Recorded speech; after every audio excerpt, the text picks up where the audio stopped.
Hi, everyone. Welcome back to our afternoon, and for some of you, early evening with the Awareness Conference. And it is my great pleasure and a privilege to be able to introduce Karen Drucker. She, as many of you know, she was in our last conference, and she's a real playful, fun. She's not special, even though she's very famous. But Karen Drucker is, she carries a message of healing through her lyrics and love, and she's got this air and presence of positivity about her, and she is just an amazing presenter of song, and she's also a songwriter. She's an author. She's one of our presenters in the presenter series for the Teachers of God Foundation, and it is my honor and privilege to bring you Karen Drucker. Karen, welcome back to the Awareness Conference. Thank you, Bill. Thank you. So nice to be with you again. Hey, everybody out there. Okay, I got a few minutes with you to sing to you. So thank you, Bill. Thanks for having me.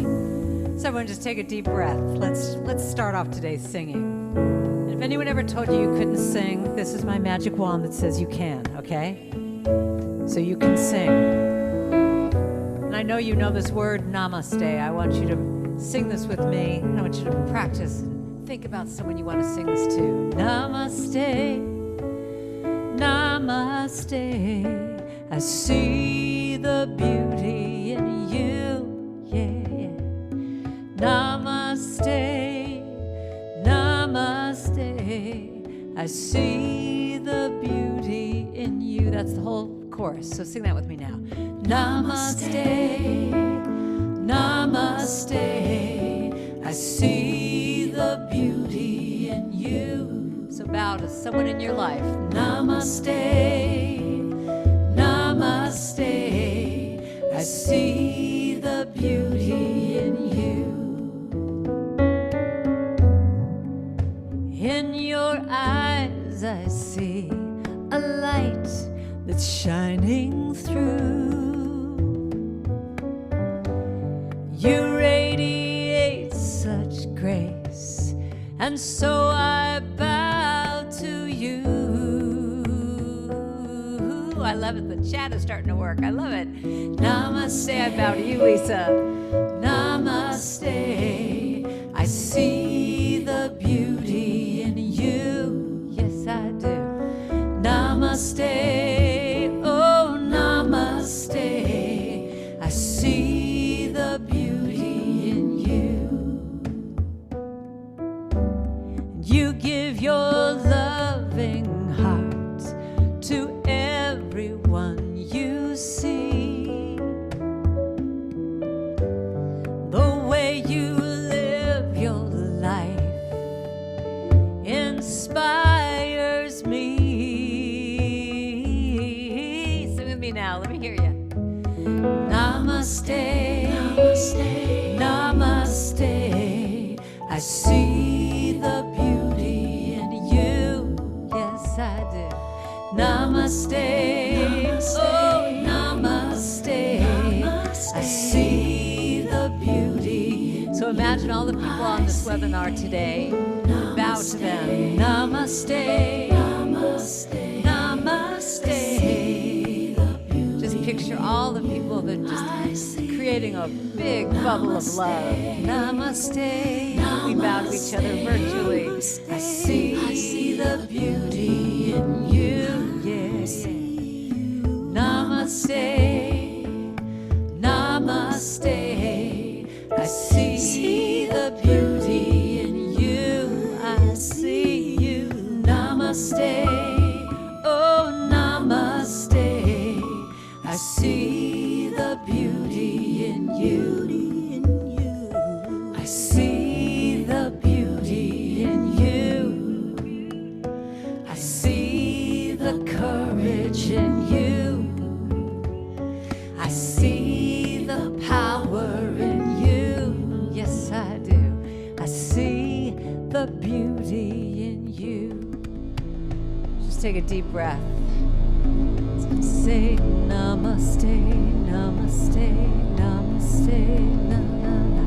Namaste, namaste, namaste, na namaste, namaste, namaste. Sinking into this moment. Namaste, getting ready for Gangaji. Namaste, na na na. Namaste, namaste, namaste, na na na. Animals, children, all living things and all beings. Yes. Namaste. Namaste. Namaste. Namaste. Na na na. In the stillness of this moment, there is peace. So I'll teach this to you and you can sing with me. In the stillness of this moment, there is peace. There is peace. In the stillness of this moment, there is peace. There is peace. And I rest and trust and breathe and know that in the stillness of this moment there is peace. So that's the whole thing. So take a deep breath. Let's sing this together now. It's going to feel good to sing. In the stillness of this moment, in the stillness of this moment, there is peace. There is peace. In the stillness of this moment, there is peace. There is peace, and I rest and trust and breathe and know that in the stillness of this moment there is peace. Take a deep breath. Sink into that stillness. Let's declare, I am peace. In the stillness of this moment, I am peace. I am peace. I am peace. In the stillness of this moment, I am peace. I am peace, and I rest and trust, breathe and know that in the stillness of this moment, I am peace. I am aware. I am peace. How about I am love? In the stillness of this moment, I am love. I am love. In the stillness of this moment, I am love. I am love, and I rest and trust and breathe and know that in the stillness of this moment, I am love. Let's declare, I am joy. I am joy. I am still. I am still. I am aware. I am aware. I am present. I am present. I am here. I am here. And let's just end with I am peace. I am peace. I am peace. I am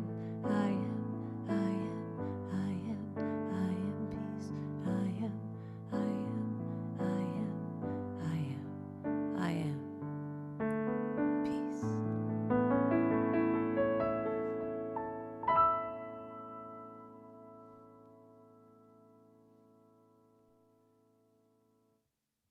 Thank you.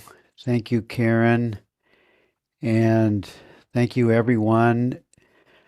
I just really appreciate Karen Drucker, and I appreciate our next presenter, speaker, just amazing being that will be sharing with us today.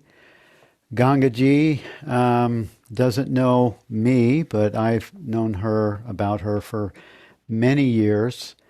She has a lineage. She comes from a teacher's teacher. She comes from the lineage of Papaji, Punja, and I've come to love him myself through Muji, who is a dear friend of mine, and I've spent many years following and actually living with at his ashram, and just really appreciate what you represent, Gangaji, in the terms of carrying the message and in Wake Up and Roar, carrying the message of Papaji in your heart and in your presentation. And we are really grateful to have you in the Awareness Conference. Thank you for saying yes. We love your pointing. Many of the students here, many of the ones that are following are from A Course in Miracles tradition, but also many others are love Muji. They love Rupert Spira, Francis Lucille, familiar figures, people that you probably know personally, but and also Sheva Carr. She's the one that she and my wife fell in love with each other, and Sheva Carr connected us. And thank you so much for saying yes to this gathering. We are just beyond words to say thank you. Bill, thank you. I feel like I know you. I did click on your website and I watched a couple of your interviews and I just felt your full heart and your intelligence. So I'm happy to be a part of this and I thank you for including me. So I guess that's it now. I take over. Great. I like to begin all my meetings with just sitting for a few minutes, 10 minutes maximum, just sitting together and individually in silence, not meditating on anything or by anything, but just allowing our minds collectively and individually to come to rest. We had that beautiful singing, Karen Drucker, and the words through a song and our presence in singing. And in this stillness, to simply be. And then we can begin our speaking from that.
Thank you.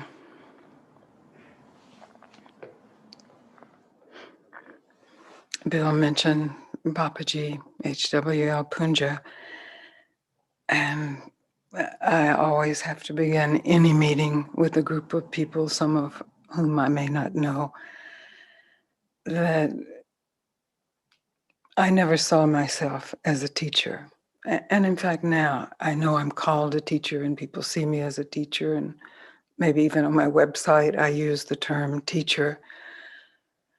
But I know that I'm actually a student. I am a student of life. I am a student of love. I'm a student of my guru, Papaji. And as his student, I'm following his direction when I meet you and I share with you my experience and I invite you into the depth of your own heart and into the clarity of your own mind. If we are willing to let our hearts and minds be large, then there is a clarity that's present that we often overlook, even in spiritual circles.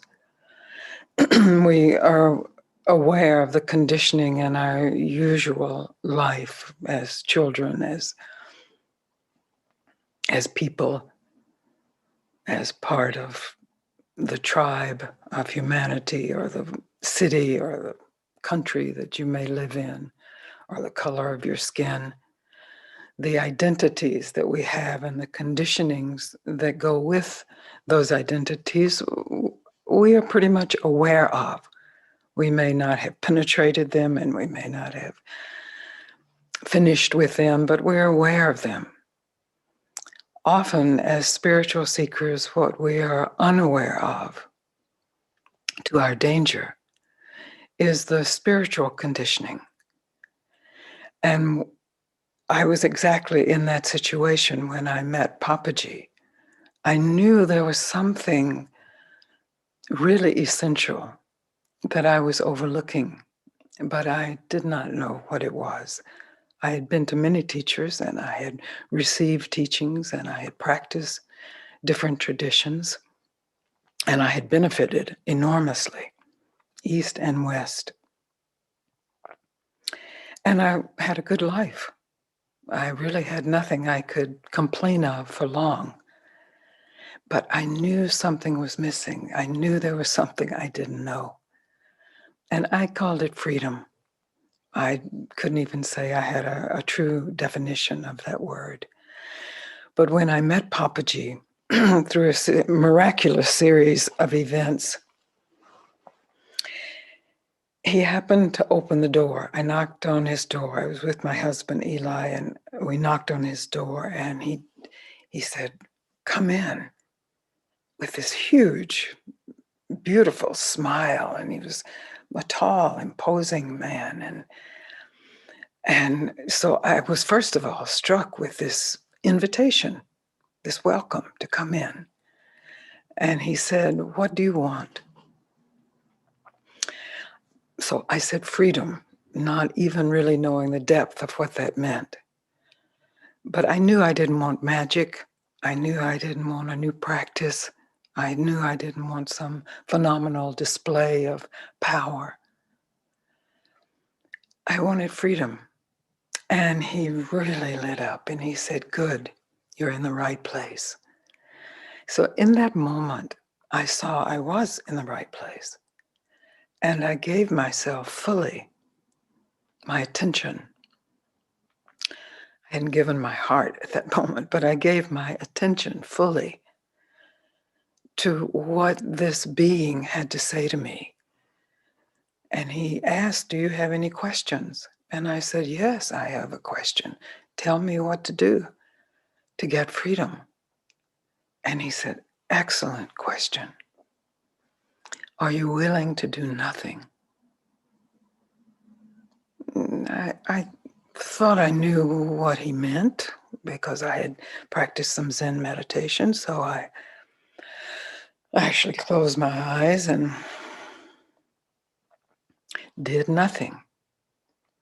And he said, no, no, no, that's not what I mean. It has nothing to do with your body or the actions of your body. Don't even do that much. Are you willing to stop searching for what you want? You want freedom? In this moment, are you willing to stop searching for that?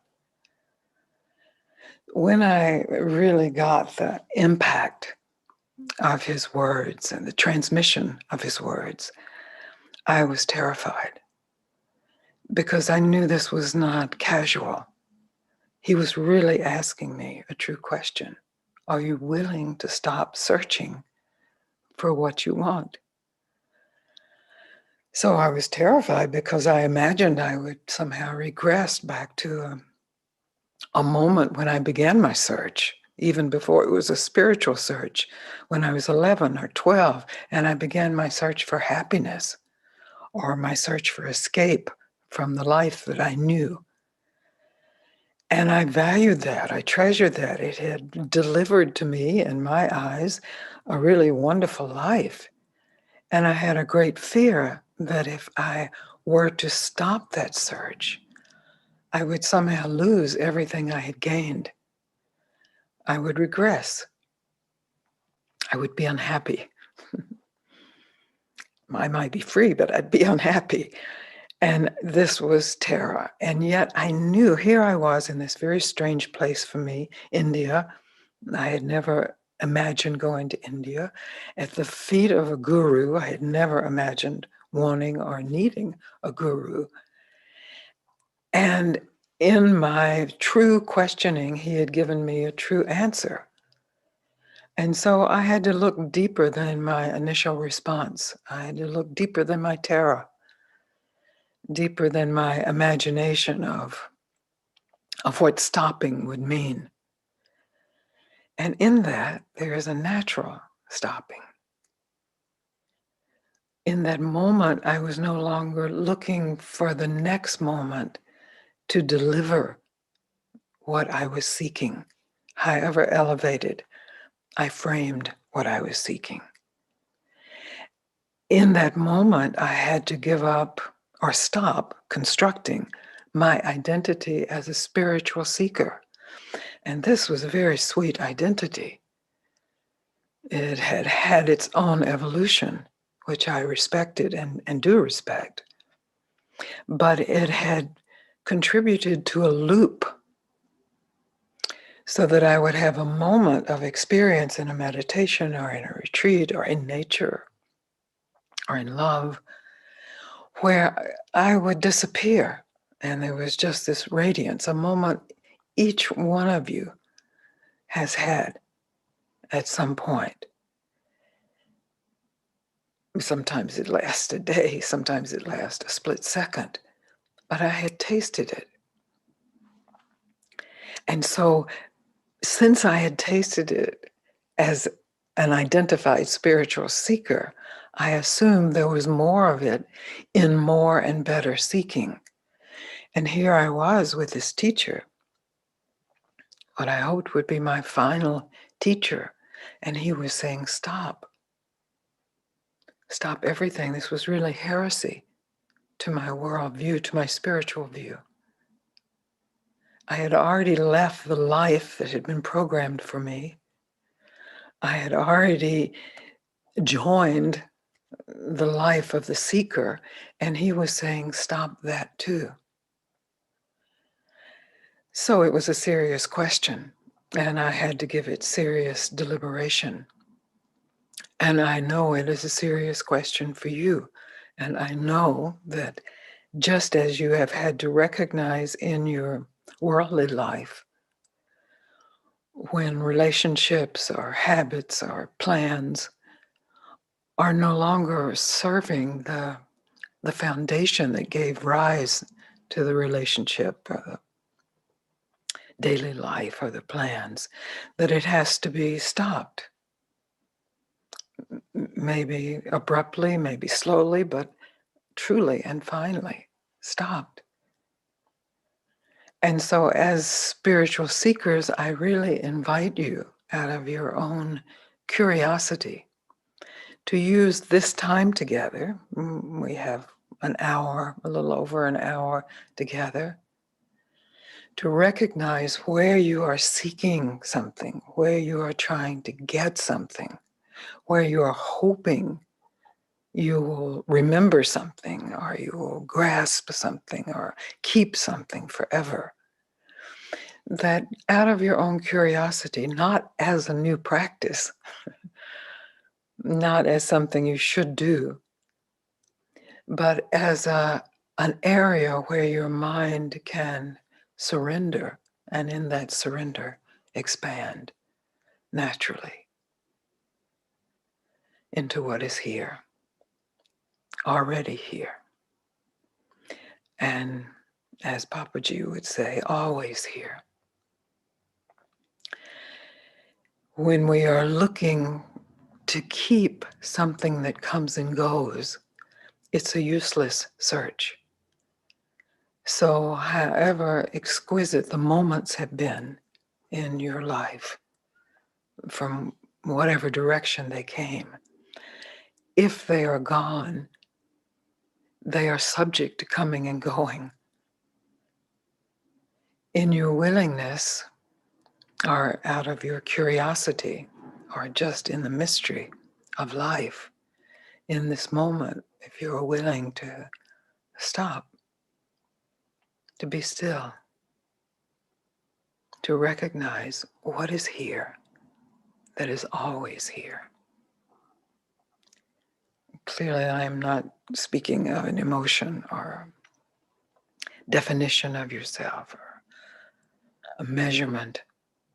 I'm not speaking of what we think of as enlightenment or unenlightenment, what we think of ourselves, what we think we need. Just simply, so simple it remains out of the bounds of what can be caught by the mind. But when we surrender our minds, and our minds are the search, that's what they are designed to do. But when we stop, as we stop every night when we go to sleep, but we stop and we stay awake, we are conscious of what is always here. And then you have an opportunity at any moment past this instant of discovering what is here, that is always here. You have the possibility of discovering that in truth it is always here. This stillness, this awareness, this presence, whatever name we may give it, and the names are subject to appearance and disappearance, but the truth of this that is always here is not subject to appearance and disappearance. When we have glimpsed it and we try to keep it, we're not really trying to keep the truth. We're trying to keep our feelings that arose in this pristine moment, or our revelations that came through our understanding of the absoluteness of what is here. That's what we're trained to do, to keep what feels good and to keep away what feels bad. It's part of our basic survival training. Nothing wrong with that. But there is more, deeper, closer than that. And in the invitation, which I offer to you directly, to stop seeking anything, just in this moment.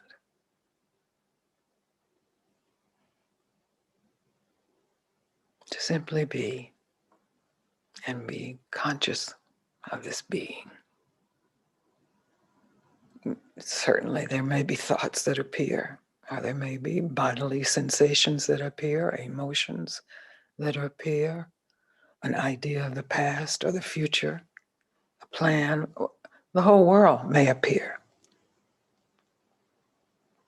It will disappear in the next moment, in the next decade, in the next epoch. what is still here? You recognize your face then. A moment of self-recognition can never be taken away from you because it's not an object separate from you. It can be cloaked. We are experts in the magic of cloaking reality, either for our idea of survival or for entertainment. So in this moment, I'm asking you to not be concerned with your survival or your entertainment. I'm not offering a new dogma or an old dogma, not a dogma, free of dogma, before any dogma. What is here? Who are you?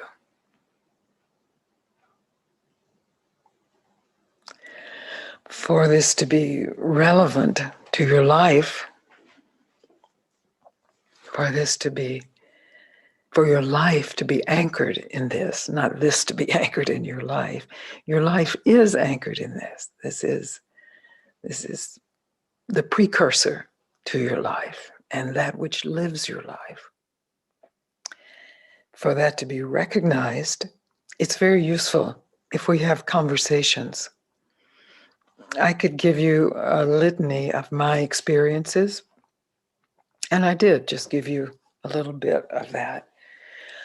But my purpose in your life and the way I enjoy being in your life is when we are in conversation, when we actually can discover through each other the relevance of this that is always here to our lives as we live them. Our particular lives won't always be here. I'm not offering you any promise of immortality. I'm offering you the invitation to meet the mortality of your particular life and to recognize what is free in that, what is undisturbed by any disturbance. And for that, we need to speak. I see that there's some hands up, which is great. I will call on different people and then we get to see each other too. I'm assuming they'll be visible, right, Tom?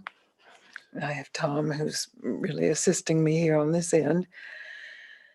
I think it's Marie assisting Bill on that end. And so we will work it out to have you present and seen by everyone. And I really encourage everyone who's watching through this tremendous medium, Zoom, this medium of intimacy that doesn't require us to be separate from our houses or living rooms or meeting halls, to be with each other across the globe. So with respect to that, and in respect to that, and in gratitude for that, I will call on you and we will see where it goes. I know what I'm here for. I'm here to invite you into what I discovered through my teacher's invitation. It's that simple. So Sylvia has her hand up.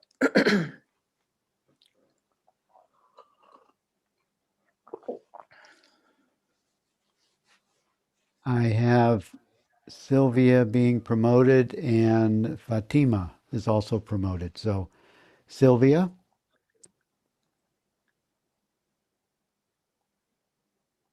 Sylvia. Sometimes the technical takes a few moments to work out.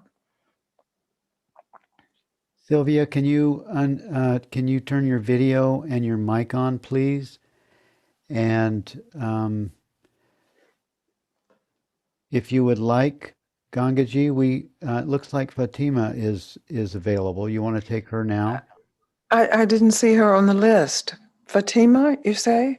But Yes. that's fine. I'm happy. Okay. I have Fatima? this hands up list, you know. Okay. I don't see a Fatima, but Well, I fine. think it's because I promoted her already. Oh, good. Well, I trust that. Okay. Fatima, can you turn on your mic, unmute your mic, and turn your camera on? Where'd you go? We want to see your face. We read each other limbically through our faces, and that's how this medium can work, much like a small group meeting might work in our physical presence.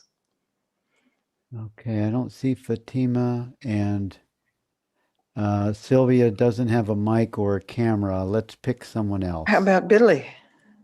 Or Billy. you know what, Bill, however you want to do it, you can go through the list, Okay. you Well, know, because you could maybe be getting somebody lined up behind whoever yeah, is actually that's, speaking. that's what I'll do. Billy, come on, and there you are. And unmute your mic, please. There you go. Billy. My goodness, I didn't have my hand up or anything. So Oh, really? a question. Well, I don't know. I'm just sitting here loving you and loving your talk and not feeling very well, but feeling better because your talk is so beautiful. oh, I'm really just shocked because I'm just sitting here saying one and everything, not going to put my hand up. well, what can I say? It looked like you. You raised your hand. It's some Billy, and I'm glad that you are here. Is there anything you can report or contribute to that so that we can get into it in the sense that I'm talking about of how is it relevant to your life, this life called Billy that's unique in all the world and also shares many characteristics with everything else alive in the world. I guess you know that I'm 85 and my Yeah. life changed. My life has changed from your age to my age and continually changes and works up. And it's programs like this that keep me close to my God and the God that I found that lives in here, that lives with me. I have a very simple life now as compared to when I was your age. But that's what I want and that's what I love. And thank you. That's beautiful. Thank you. What's my age? When you say my age, what do you mean? Oh, you look like you're about 30. Yeah, well, that's the enhanced Zoom. So you have to look deeper than that. I'm gaining on you, I would say that. I will be 79 in next month. My gosh, your face is gorgeous. You don't even have any wrinkles. Oh, I do, honestly, I do. But if you don't have to see them, it's great. And Zoom has this enhanced feature that I like to use. And we aren't distracted by my age, but I couldn't resist when you said that. you are gorgeous on the inside. Oh, thank you. You are too, Billy. I'm glad I get to share with you today. What an honor and what a privilege. Oh, my goodness. I feel the same way. Thank you. Thank you for showing yourself to us. It's beautiful. Even, this, just seeing each other is beautiful. Thank you.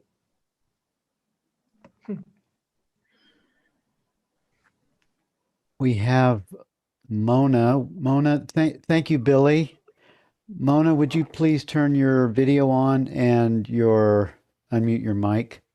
Hi, thank you. Hello, namaste, thank you. Namaste, Mona. Gangaji, I don't have a practice. I listen to spiritual teachers and... Can I interrupt you just for a moment? I don't Sure. see you, Mona. Oh. Do you have... your have my video camera on. on? Yep, I sure do. There you are. Okay, good. So I heard you. You don't have a spiritual practice. Not a formal one, and I judge myself for that. I'm also a mom of a young child, and I'm wondering, how do I teach her these things? How do I teach her what the How do world you teach her teach the the opposite of? practice? How do you teach her the practice of judging? Or No. How do I? because that's your practice. Yeah. You said, I don't have a spiritual practice and I judge myself for that. So that's the practice then. Yeah. And if you pay attention, you will see that you have a whole ritual around judging yourself. And it's probably a particular mantra that goes with that, or maybe a song that goes with that, and maybe even some punishment that goes with that. Mhm. So are you willing to stop that practice? That's my question for you. Mm. It's a big one. It's a big one. Yeah, it's habitual. It's Yes, but familiar. it's practice. Habits have to be practiced to be habitual. So that means there's some participation in it. It may come up without your asking, just habitually, the trigger or whatever evokes it. But there has to be some engagement on your part, mentally and emotionally, with this. So if you had no judgment, what are the risks of that? What's the danger of that? The danger of no judgment would be giving up my power to judge. Okay. How about, so let's rephrase that then. Let's say you keep your power to judge. You judge yes, no, right, wrong, but you give up this habit of self-punishment. What would that mean? What's the risk with that?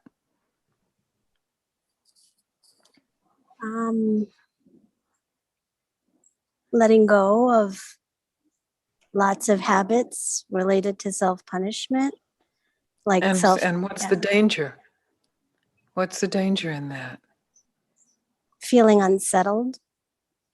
Yes. So in this moment, just as an experiment, is it possible to let yourself be completely unsettled? Mm-hmm. What's the experience of that? It's actually kind of peaceful. It feels calm. Yeah. I'm just observing and noticing my environment. So now there must be some sentence that you're familiar with, some judgment sentence. I don't know what it would be for you, something that says you aren't doing it right or you should be moving on or something. Mm-hmm. If you say that to yourself right now, Say it to do you myself. see? Yeah. Yes, say that to yourself, or you can say it out loud to us as you like. It's just an experiment. We're experimenting here. Like I suck. I Yes, suck. like I suck. Okay, that's all really nice, but I suck. Okay. Mm-hmm. So now, okay, that came. You looked for something and it came. What's the next sentence? Because that's the clue. Where do you go from there? Habitually, and where is it possible to not go? Habitually, I go into all the things that I know I should be doing, especially around having spiritual practices. Like my list, I literally have a list. Mm. And then where I know to go would be just to be present and just see what the next calling is or what the next movement is. So this is your intelligence. You know that. You see that. When it's pointed out to you, you see it. What is it you really want for your life? I really want to be more attuned to presence And yeah, I just really want to be more attuned to presence. Like If I you want were to make more attuned, choices from there. if you were more attuned to presence, if you made choices from presence, what would that give you? What would you have? Grounding, peace, And grounding. If mhm, you had grounding, what would you have? connection. Connection. And you said the word peace. Yeah. How is it possible that you can make those answers right now? How do you know grounding and connections and peace? Are they somewhere outside yourself right now? Are they an abstraction that you've read about in some book? Or Mhm. when you ask yourself that question, what do I want? And if I get that, what would it give me? Did you find that inside yourself? Was it, Yeah, I did.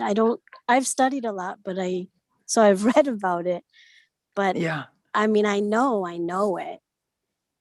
you showed it Hmm. because, yes, you have read about it.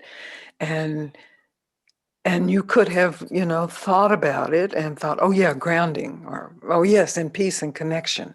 Hmm. But when you answered those questions, you weren't answering from some kind of mental space, or it Hmm. didn't appear to me you were. Hmm.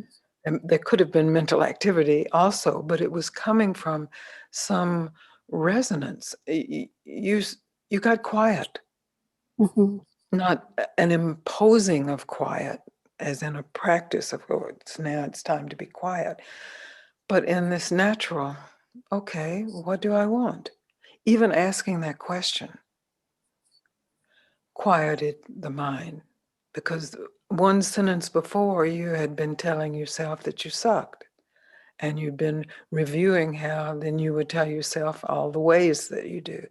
But when you ask yourself, what do I want? What do I really want my life to be about? Isn't it right there? It Here? is. Yes. So that's inquiry. That's what the question, what do I want, is designed for, is to bring you back to what is most essential in your life. Now, if it were just abstract, we could go on and on and on about, well, I would like to have the perfect mate. I'd like for my children to be good. I'd like to pass on the right thing. I mean, it can be a litany of desires. But when I ask you that immediately, it was, you knew where to look. Hmm. You know where what you want is. That's beautiful. That's really good news. That's Yeah. that's the point of practice. If you put on top of that some idea of what you should be practicing to get more of that, or to get, you actually are denying who you are. Hmm. I'm not saying there's anything wrong with practice. Practice can be extraordinary, especially when you're practicing from that place of recognizing where practice would take you. You are already there, and so then your practice becomes an expression of beauty and gratitude and mystery. Mhm. But it's essential from my point of view, and from this particular teaching's point of view, or invitation is more accurate, it's an invitation, is to really recognize and tell the truth about what is here. Hmm. So self-judgment is here. Yes, I understand that. But deeper than that, there is this peace and this ground. Then the question could be, is, let's say in this moment, what are you true to? What is your life true to? You're so good because you're answering these in the moment. You're not you're not thinking about these questions. You're checking. Yeah. And that's the point of real inquiry, It's you don't know the answer, and you take a moment and you check, what is my life true to actually?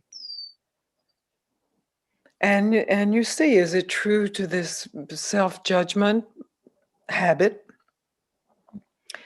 without judgment leaving? Let us all agree that judgment can be very valuable and definitely has its place in the life lived. But the habit, the addiction, the distraction of self-judgment, the uselessness and the self-punishment of that. Will your choice be to be true to that, or will your choice be to be true to this groundedness that when you check is here? It's a sober choice, of course. And it has nothing to do with what you may do tomorrow or the next day. It has to do with this moment. Mm. What are you choosing this moment?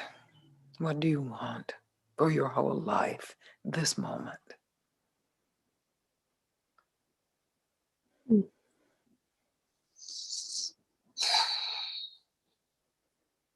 Yes. Yes. I want freedom from that judgment. And beautiful.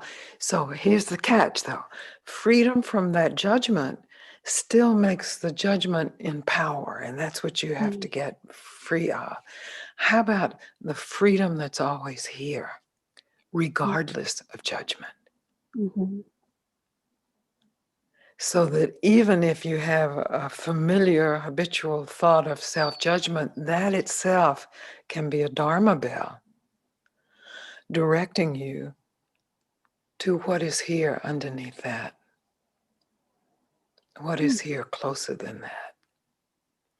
Otherwise, we start, swatting at these flies of judgment, or primarily it's judgment, self-judgment, self-criticism. And it's one, okay, I got that one. And then the next one comes up. You weren't fast enough, or you didn't do it right, or you should not have any more flies coming around. Or just what is already free of that. It's really a dare, it's a dare to live your life in the fullness of what you have already experienced. Somehow, in however many moments of your life, you have experienced this groundedness and this peace, and you love it and you want it. And you somehow relate the self-judgment or any other thing as covering that or taking that away. But that's what I'm challenging. That if you're willing to recognize the self-judgment and not perpetuate the self-judgment, but actually ask yourself what is still here, or what is closer than that, or what do I really want? Any of these, and questions that you may certainly invent or originate, that are true questions of inquiry. Because in this lineage, Papaji and Ramana and other teachers who teach inquiry, we often think there is a set of questions that are the inquiry questions, and there are some very powerful questions, but it's a living inquiry. And so it is absolutely relevant to your life in any particular moment, in every moment. And that's really what I'm hoping that this conversation can direct you in. To it's a deeper, it's a larger life. And there are its irritants. Let's say that you have been trained very well in self-judgment, self-criticism, and you've practiced it very well. And so it's second nature. It just appears. All of us have characteristics like that. The key is, do we recognize what is still free and still unaffected and still grounded and still at peace, even when some mental insect is buzzing. Mm. And that's possible. I guarantee that. Okay. Thank you. I'm Thank you so very much. happy you came on, Mona. Thank you. Thank you.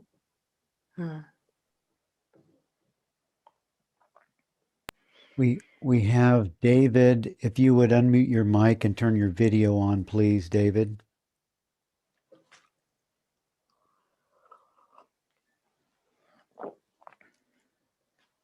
Hello, Gangaji. Can you hear me? I hear you. I don't see you yet. But, oh, there you are, David. I popped up. Great. You popped up. I'm a great fan of what comes through you. Thank you. And of making the teaching presence. Thank you so much. I'm in Australia where it's 7 a.m. and I'm just about to play golf.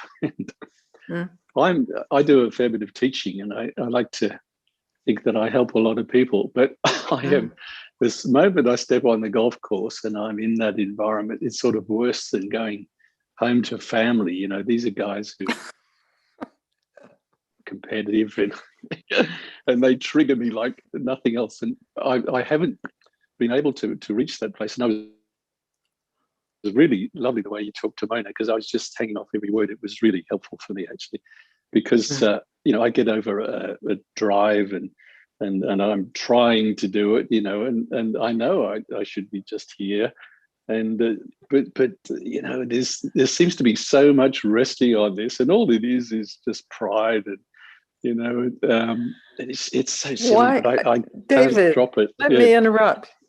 David, why not just play a game of golf with everything that comes with that?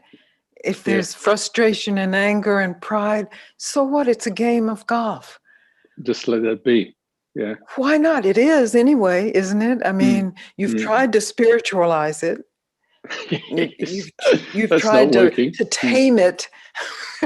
You're going to tame golf now, but you actually like the ride. You like the game. You're free to play the game. You've uncovered me in one. Yeah. Oh, you just got a hole in one, Gangaji. Good. I've been practicing. Yeah, excellent. I'm done, girl. Yeah, that was brilliant. Oh, beautiful. Thank you so much. And thank you, Bill. Thank you. Really good to see you. Just lovely. Yeah, bless you. You're gorgeous. Thank you. We have Lena. Is it Lena? Can you unmute your mic, please, and turn your video on?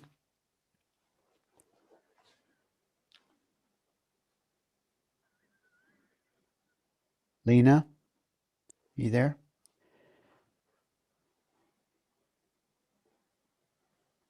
Unmute and video. Yes. It says unable to start video. You can't start your video because the host has stopped it. Did I say something wrong? You may have had it on early, but now it's ready to go. Turn it on. Ah, There you are. there. Okay. Wait a minute. Here we go. Hi, Gangaji. Hi. It's Lina. Beautiful, Lina. Oh, Good to gosh, see you. it's so good to see you. I pray for this moment when I just have, I talk to you all the time, to actually talk to you in the flesh or close to it. It's just such a gift, because we met first in 2003 at Silver Bay. And I didn't know why I was there. My inner teacher had just said, go, she will give you what you've always been looking for. And I went, okay, well, if it's the wrong place, at least I can kayak or go out in the water. And it was magical. I mean, so many things that you taught me actually happened in those weeks. I mean, I saw incredible things, and I would come in and you'd say, that's not it. Mm. So I didn't waste a lot of time. Or here I Mm. am. We're both 42 babies. So, but Mm. what's time? Mm. It That's really right. it doesn't exist. And I the largest present that you gave me was absolutely, totally unconditional love. Mm. And a couple of times, like when I was the Energizer Bunny, or when I would do something that was, Lana, your cup's too full. And you had said once that when Papa G, whatever you want to call it, gave you a tap on the wrist, it was like a kiss. And it was Mm. like a kiss. I Mm. never, Mm. it was so sweet. You turned around to look at me to make sure I was okay. I was fine, Mm. just fine. Mm. And I think I mainly wanted you to see that, one of your, where I am now is incredible. I'm getting ready to pass through that incredible gate. And I've always known that I was going to pass standing up. And I didn't know what that meant, but now I do. And it's so exciting. My daughter said, Mom, she wants to be a death doula, by the way. And I said, well, I'm going to be your first patient. And she said, I know, it's so exciting. Mm. And I realized that that's what standing up means, is to be able to go through that process of dying consciously. And So I just want to be sure I'm understanding you correctly, because it's, of course, beautiful and radiant what you're speaking. But are you also saying that you're ill and you are facing? I have not had a doctor say you have 2 years to live or you have 10 minutes to live, but I know my own body, and my body is breaking down, and I am ready to go anytime I need to go. When my time is there, I am looking forward to it. And you never really know. 2 weeks ago, I woke up with the most incredible pain in my heart. And I went, wow, I'm having a heart attack. And then I thought, well, what should I do? Well, you're not going to do anything. You're not going to the hospital with all that COVID. You don't want COVID on top of a heart attack. So I went, you're ready to go. Just go to sleep. So I did. I just went to sleep. And I realized then it is okay. I think it's okay, but when I actually dealt with it, when it was actually there, it was okay. That's beautiful. Isn't that That's amazing? beautiful. And may you live many more years, but if you die tomorrow, it's fine. You have done it, as Papa G would say. Yes. You have lived the life then. Yes. You have lived what you are here for. Yes. This recognition. And that's the gift I'm you so gave happy. me. That's your gift to me. I confirmed it. Yeah, that's my role in your life. That's your teacher sent me to you to confirm this and to challenge it. Of course, that's part of my role too, because the confirmation has to be based on reality, not a concept. Yes. But this is, I rejoice with you. Yeah. I celebrate with you. Thank you. I'm so happy to see you too.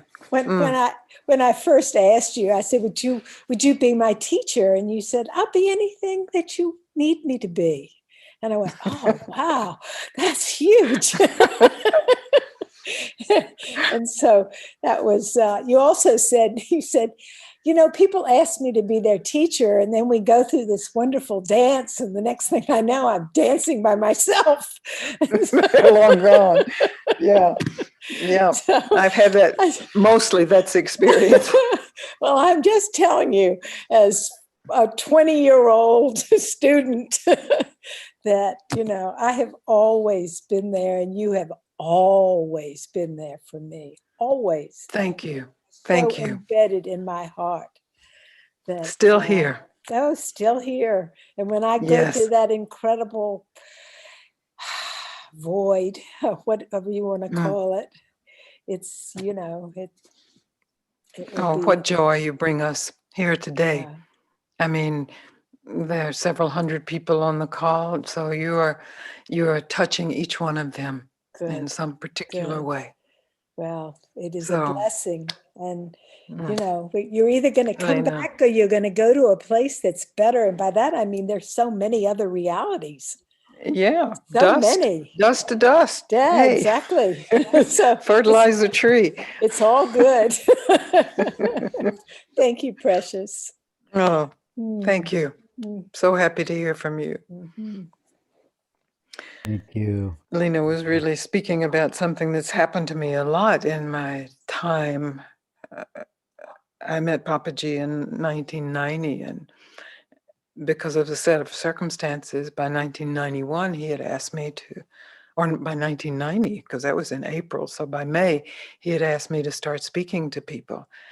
So I've been speaking to people, to groups and individuals, but mainly groups since 1990. And many times someone has had some revelation or some shock, and they have declared themselves my student. I'm not looking for students. That's not my role. I respect when someone is saying that, but often I have found that that is said, and then it's so terrifying to the person who said it that they turn and run. Just like, we were in grammar school or something, and a little boy or a little girl had said, I love you. And then, whoa, they freak out and run because everything is possible then. And it often would arise when I would tell stories about my teacher and my willingness to be welcomed by him, the story I shared with you, and to allow him and his answers to my questions to really penetrate me and to really reveal where in me I was holding back and to open more deeply always. And so he was my teacher, he was my guru. And one of the things that Lena was referring to is in our first meetings, he was so incredible. The first meeting, it was only Eli and myself with him. And the next meeting, there were several other people. And then toward the end of his life, there were hundreds of people there. But in those first meetings, I felt this special relationship because he was my teacher, because I had seen that, because he had seen that I had seen that. And then the next time I came to India, he barely spoke to me. Still, only a few people around. But he ignored me. I was no longer the special student. And that was such an essential time for me because I got to see how somehow I had encapsulated this idea of the student. I'm the chosen one, and he loves me, and he's seen me, and he has said, yes, you have got it. And the next time he, couldn't even look at me. I don't think he was doing it as some kind of teacher's trick. He didn't have to do that. It was enough that he was just listening to himself and didn't care to spend any time with me that time. But it was so powerful for me because I got to see how easily we encapsulate whatever we think relationship with teacher, with God, with the world, with ourselves. We put that in a form, and our mind and our heart shrink around that form. So my invitation today and always is about opening whatever your prior encapsulation, opening, allowing your mind and your heart to be large, to not live a small-minded life. And even though your life, as compared to many people, may not be small-minded, it can always be bigger. Your mind can open more. Your heart can express itself larger. And that's the possibility of living this. So there are these beautiful questions of inquiry that can originate from your open mind, or that you can hear a teacher, some teacher, a friend, or someone may ask a question that's really a question of inquiry for you, where you really have to see that there's a depth charge to that.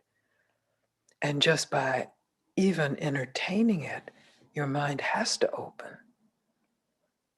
Excellent. That will be there forever if you are willing to be vigilant to how the tendency of our minds, all of our minds, is to find a place where we can have a new identity.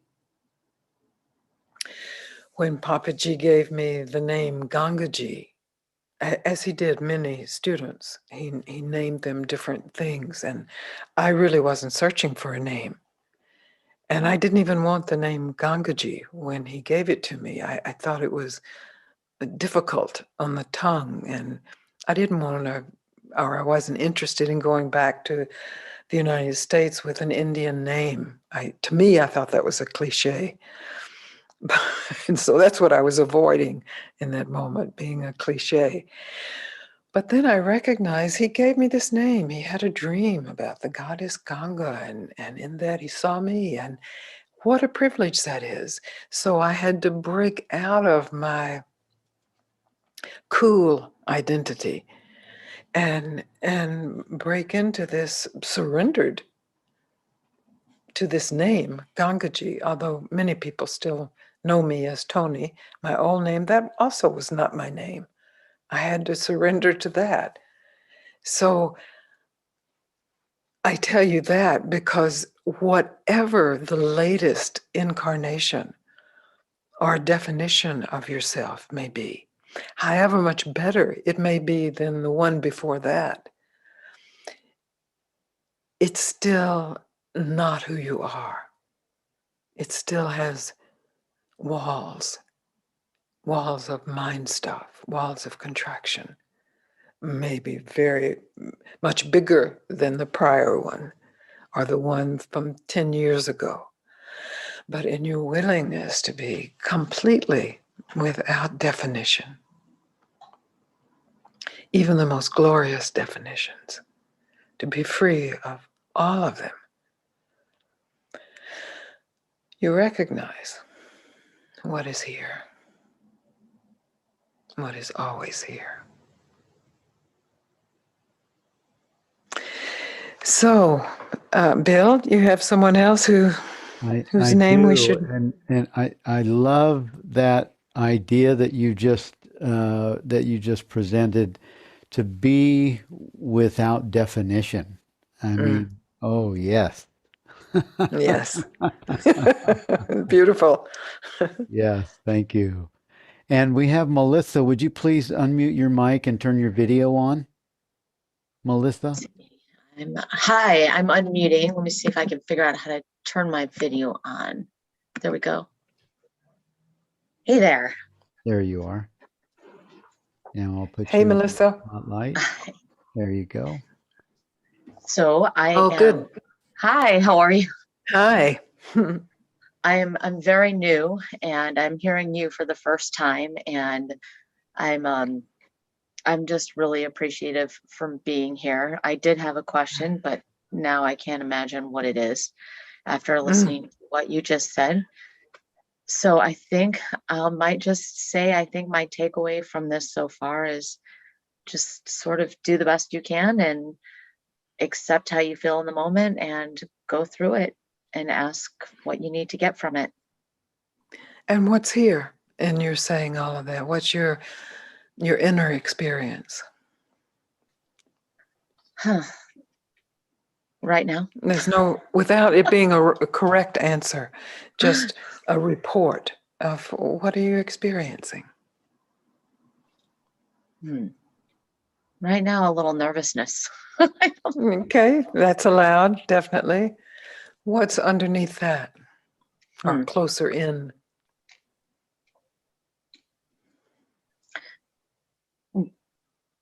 Some Some fear, I'm sure. Fear. Yes, of course. Yes, nervousness has got to be related to fear, but we're aware of the physiology of nervousness, and then a little closer in, and maybe some fear. Where do you experience that in your body? Because all the emotions are found in the body.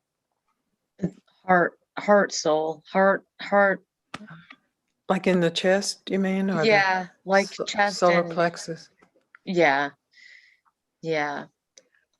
So in this moment, there may be some commentary, mental commentary that is attached to that. But in this moment, let's just don't even concern ourselves with that. Let's drop it or don't follow it and let all your attention come into this deeper emotion, because there's something underneath that too. I think, wow, just fear of not belonging or Mm. being supported or like I don't know what I'm doing here. Okay, excellent. I mean, excellent, not excellent that feels good, but that's telling the truth. And that's what's required. So it looks like to me, correct me if I'm wrong, that it's fear, but it's mixed with sadness. The I don't belong part. It's not just fear, it's fear that I don't belong, And I right? don't know exactly what I want to do. Yeah. Yes. So that I don't know is the real crux of it in this moment, simply as an experiment, not as the right thing to do or the thing to practice, but as an experiment. Is it possible to really completely not know?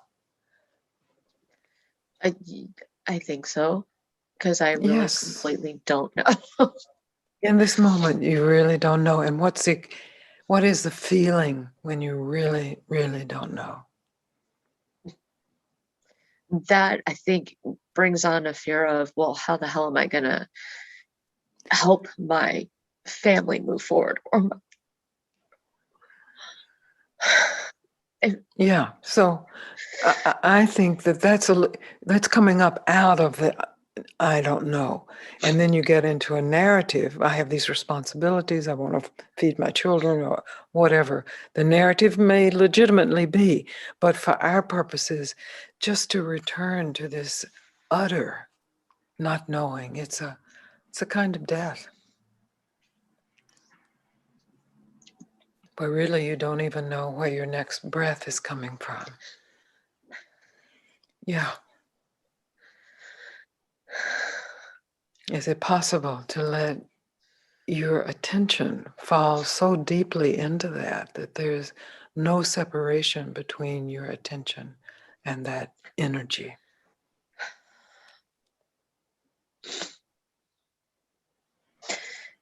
is feeling lost okay? I just And feel feeling lost right now. lost is okay. Yes, that's a very deep state and one that we mostly avoid. But in your willingness to feel lost, just in this moment, just as an experiment, to feel completely lost. This is what most humans spend their whole lives avoiding. Not knowing is being lost, right? So is it possible to open to that even more, to not resist that, I to feel like actually be I lost? feel like a lot of this is I have an 18-year-old. He's a senior right now in high school, and we're just working through like scholarship opportunities and interviews, and I'm just really involved in supporting him in his life. And I have the opportunity to do that because we have enough, food, money. My husband's retired and I'm not working. So I don't know, I just spend all my time and I just kind of feel like, okay, maybe I'm hiding behind this senior year. And then I think to myself, I feel like this is where I want to be, is just helping him find his way. So he's got all the support he needs. So he doesn't feel the way I felt when I had to go through it.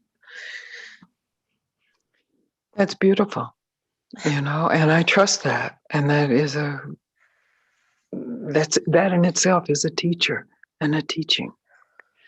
So in your service toward him, are you willing to discover even more deeply in this moment what it means to be lost and to not know what's right for him, to not know what's right for you, for your husband, to not know anything, just for a moment. We spend 23 hours and 59 seconds of every day knowing exactly, even in our dreams, what we should be doing. Just to take this minute and surrender. Yeah, To not it's know okay it. not to know right now because I can still breathe Yes. and everything is still How here. does it feel? Tell me, report to us from this Like space of not a sigh of relief. And like, it's like, do I really need to know everything all the time? And isn't it okay just to breathe? And I go to my brain and say, well, you're supposed to know more than that. It takes planning, doesn't it? And so I think I don't believe that. I think I have to plan, otherwise it's not going to happen. And so I think It it's gets very complicated. okay. This is very simple. This is the simple, direct path. Yeah. There's beauty in complication. There are many complicated, exquisite forms in nature. But to this willingness to be simple and to simply not know, and with all the fear or grief or sadness or future scenarios that may be generated, just to continue. Because we've taken 2 or 3 minutes here in this, out of your whole day, just to give yourself this break. Because in telling this truth that you really don't know, there is a deeper truth. Yes, there's the relief, which actually is energy, which is your life force, then is that not tied into some concept of having to know and getting to know and acquiring to know. Everything is freed up, right? I'm not reading that into it, am I? No. No. Yeah, it was a good aha moment. If I were gonna have Yes, one. it's a good aha moment because in that instant, you are re-centered in yourself rather than in your mental projection of yourself and The your mental wheels in spin. the craziness. Even if it's really righteous craziness, it's still craziness. So you, without judgment, can just come back. Do you know the truth is I don't know. And that is the truth. We don't know. And that is a truth to explore. If you are willing to explore, really not knowing, then there is something that is known that cannot be known, that could never be put into words, has never been spoken. And it's right in the depths of that willingness. Because to not know, to truly not know as you are experiencing, in that moment is to die. Because nothing's working. And when nothing's working, our bodies are finished. And in that moment, you tried to work it out and this, and you had the right reasons. But still, the truth is, behind all that is you don't know. And So so I'm inviting you to surrender to that, to I'm stop feeling fighting. like I'm feeling like maybe I just need to say, oh, the truth is just to love and Oh, to what an insight. How to just beautiful. be okay and just if I don't know, it's okay and just be present and see what comes to me. But like Do you maybe I don't see? deserve that. Okay, but No, wait, maybe wait. that's Stop right there. yeah. Stop No, right there. maybe that's where the fear is coming from is the thought I don't deserve it. So now I can Well, just maybe there be are aware. infinite thoughts that can be generated from the avoidance of this fear. Okay. But you stopped avoiding it for a moment, you opened to it. It was uncomfortable. It didn't feel good, and there were some tears and sweat and whatever else. But you opened to it, and then you reported to us, maybe all there is to do is love. What a sublime report. Then, out of the habit, the mind, oh, well, let's see, maybe I need to know how to do that. I'm not doing. That's right. You don't know how to love. You can't know how to love. Love is free of your knowledge. Thank God. You can, yes, you can love. We try to fake loving, to get away with keeping all of our mental thing, because we feel affection and we do love, but in the depths of love, there is no you. You have already died. You are just love. Just love. Yeah. That's the truth of yourself. That's all your son wants from you. Yeah. That's all life wants from you. And that's all you have to give.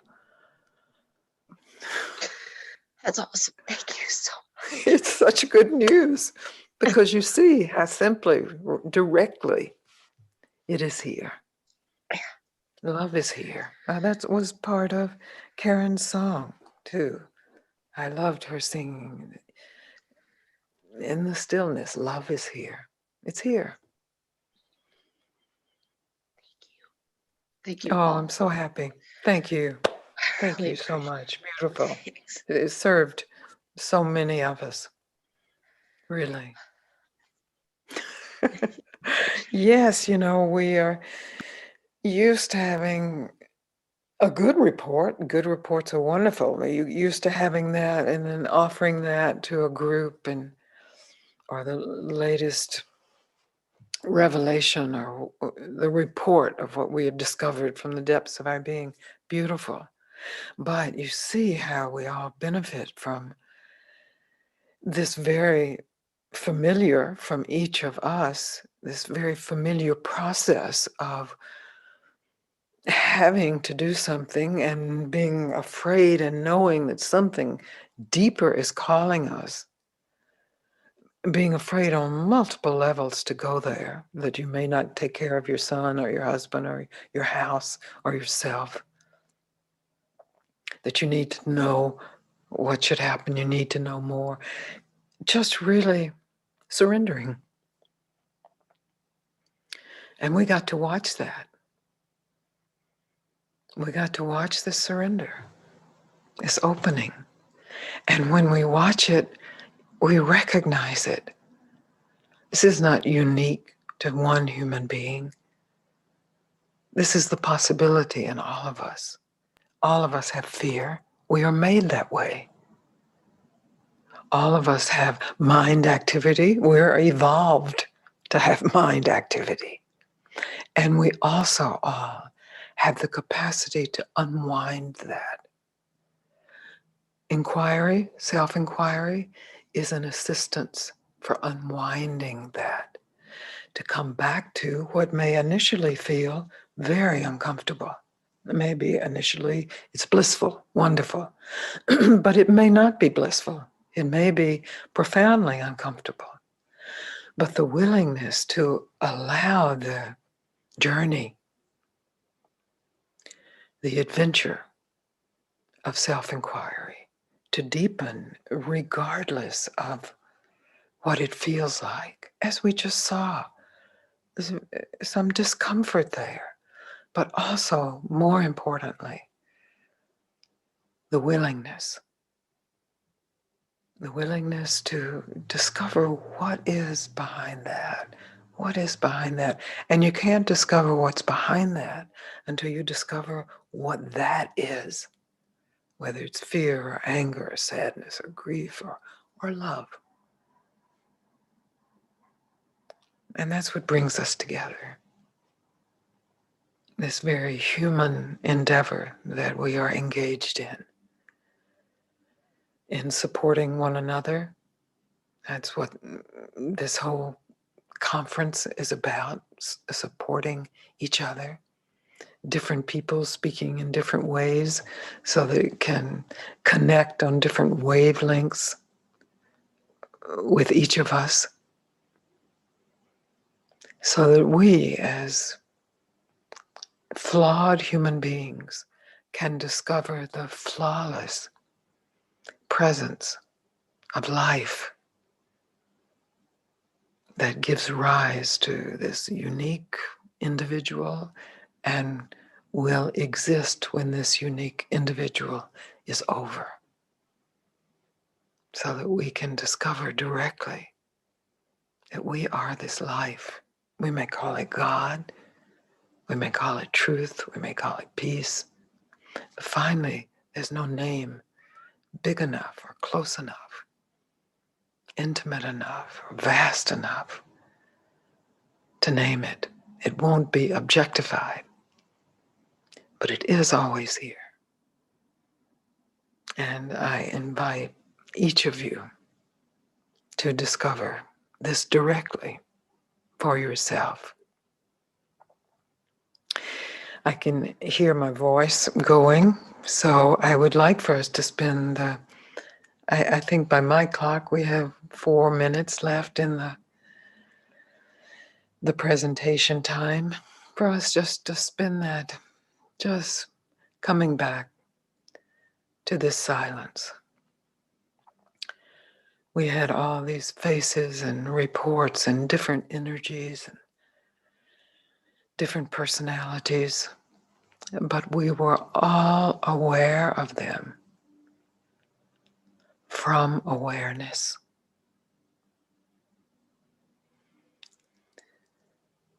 We may have gotten agitated, we may have fallen deeply in love, we may have liked something, not liked something, but that all comes from awareness. Awareness is here.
From the depths of my being. Thank you, Bill, and all of your support there. And each of you, there were many hands that were raised that we didn't get a chance to call on. But you are heard. And may you have great success in the rest of the retreat. Thank you so much, Gangaji. We really appreciate your presentation. And everyone that is here, thank you for being here. And I put a link for Gangaji in in your chat board. You can click that link and go directly to her speaker page. And we'll see you all in a few minutes. We'll be meeting with our next group of presenters, Kate Greaves, John Mundy, Aaron Abkey, Clifton, and Tony Sawyer. And I look forward to seeing all of them and you in our next session. And I just want to clean something up because I made a misstatement at the Meetup Cafe for y'all. I'm told that I need to tell everyone to go to the schedule page, not the speaker page, to join the live stream sessions. So go to the schedule page on your platform and click on the speakers that you want to see. At first, there'll be a general session. You'll see all 4. And then you'll go to the schedule page after that and click on the speaker that you're looking for and just click, I think it says watch or something. And we'll see you all at 6 p.m. Eastern. I think it's 6 p.m. Eastern is the next presentation. Yeah, 6 p.m. Eastern. We'll have the general sessions. And then the presenters will be presenting beginning at 7 p.m. until 8:15 p.m. Eastern. And thank you all for joining with us. It was awesome having Gangaji to present. She's such a great teacher, pointer. I know she doesn't call herself a teacher. Rupert's the same way. He doesn't call himself a teacher. Great teachers don't call themselves teachers, I think. Okay, well, I'll see you all at 6 p.m. and thanks for being with us for the awesome Gangaji. She was amazing. Bye-bye, everyone.